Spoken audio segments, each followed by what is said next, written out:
Good, happy Tuesday morning, March 22nd, 2022.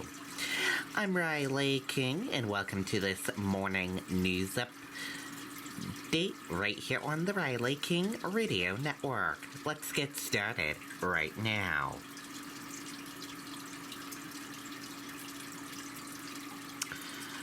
First up, lawmakers consider building $35 million legislative parking garage in Concord.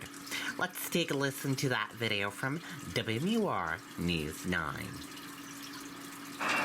Same time next week? You got it. Cool. Let's go.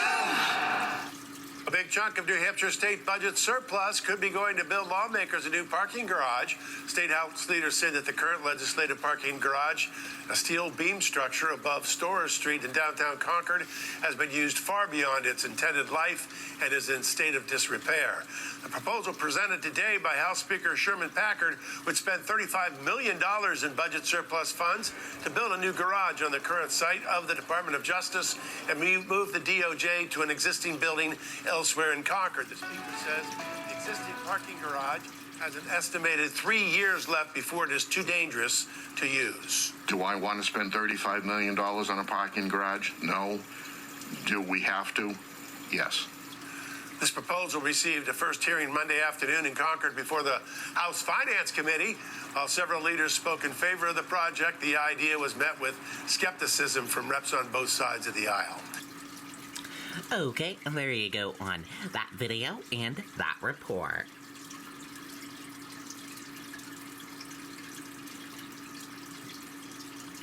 New Ipswich firefighters responded to home where they helped deliver boy who called in fire.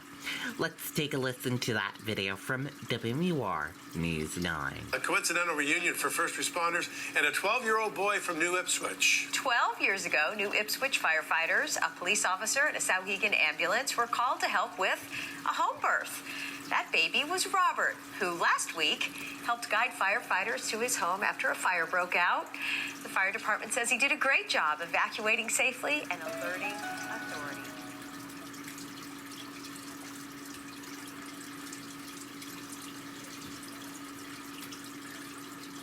Okay, and there you go on that video and that report.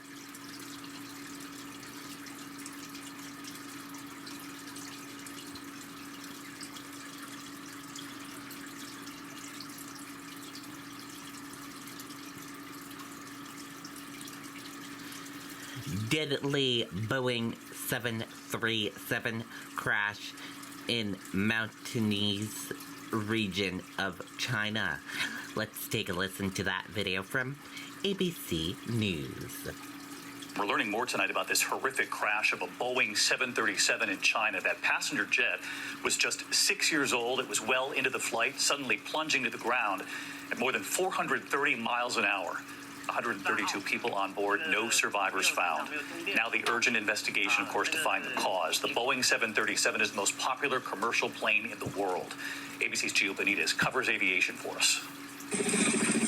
Tonight, China Eastern Airlines grounding its entire fleet of Boeing 737-800s after that plane crash in a mountainous region of China. Drone video capturing the devastating debris field. Chinese state media showing rescuers searching through the wreckage. 132 people were on board, none of them foreign nationals, and so far, no sign of survivors. The plane only about 6 years old. What we know is this. The airplane was at 29,000 feet. The crew apparently decided to do an emergency descent. We don't know that for a fact, but it sure looks like it. And within 2 minutes, they are 20,000 feet lower and going down at a very high rate of speed. Early data shows the flight from Kunming, China, was about 3/4 of the way to Guangzhou, nearly 100 miles from Hong Kong, when it just plummeted, crashing while moving at more than 430 miles per hour. What the investigators are going to be looking for primarily are the so-called black boxes, the cockpit voice recorder and the flight data recorder. That's going to have a huge amount of information. Chinese aviation has a strong safety record, its last major crash happening almost 12 years ago. And while so much attention has been on the newer 737 MAX model after those two deadly crashes in 2018 and 2019, this crash involved a regular 737, the most popular commercial plane in the world. Boeing tonight telling ABC News, our thoughts are with the passengers and crew. We are working with our airline customer and are ready to support them. And David, Chinese investigators are taking the lead on this case, but tonight the NTSB tells ABC News it will be helping them along with Boeing and the FAA. David. All right, Gio Benitez, who covers aviation. Gio, thank you. Hi, everyone. George Stuff. Okay, and there you go on that video and that report. And that does it for the morning news update right here on the Riley King Radio Network. Thank you for tuning in and listening. Have a great day, everyone, and goodbye.